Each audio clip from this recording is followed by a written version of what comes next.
Hello, ladies and gentlemen. This is Professor Sides, and this course is Principles of Microeconomics.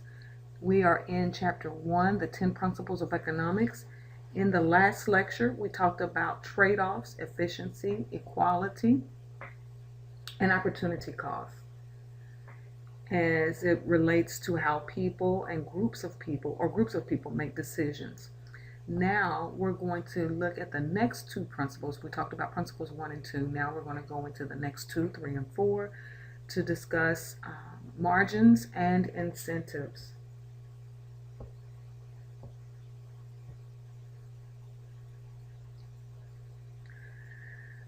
When we talk about margins and incentives, we do so operating on a premise or on an assumption that when it comes to people, those individuals who are thinking at the margin, who are making these decisions, are rational.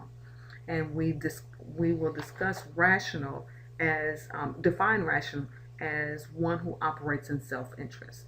Okay? Hopefully good, but sometimes negatively, but you're going to operate in what's best for you.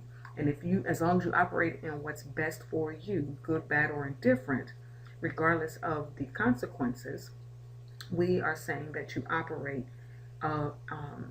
rationally. For example, it wouldn't be rational to pay $375 for a textbook when you can get that same textbook for $20. That we would not consider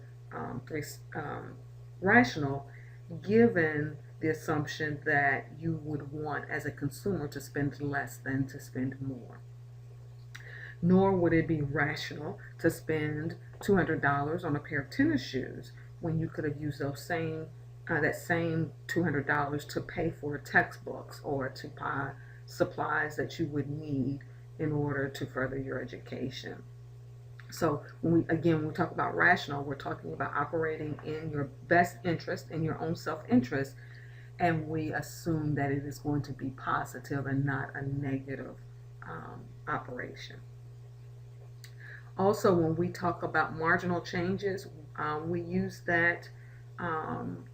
We talk about marginal changes as in incremental or small changes that will give you marginal benefits. You're going to operate rationally and make marginal changes so that you will reap some form of a benefit. The textbook uses as an example the diamond water paradox. And it is this example, the diamond water paradox, is used to explain the concept of rational people thinking at the margins. We also have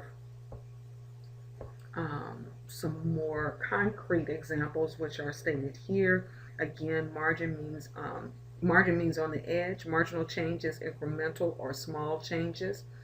For example, if you took my class in the fall of 2014 and you made the decision not to buy a textbook, then your grade suffered as a result of that.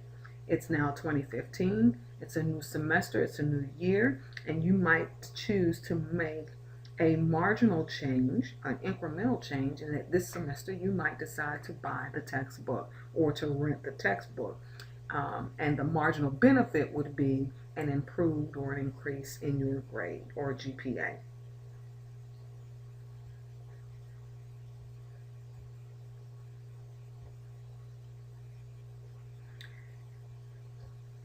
And our fourth principle that we will discuss, the second principle or principle number 4 that we will discuss in this lecture, is that you as a individual, as a household, as a group, always responds or will respond, not always, necessarily always, but will respond to incentives.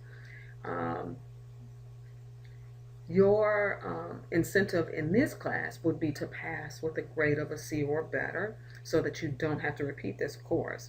That would be your incentive or your motivation.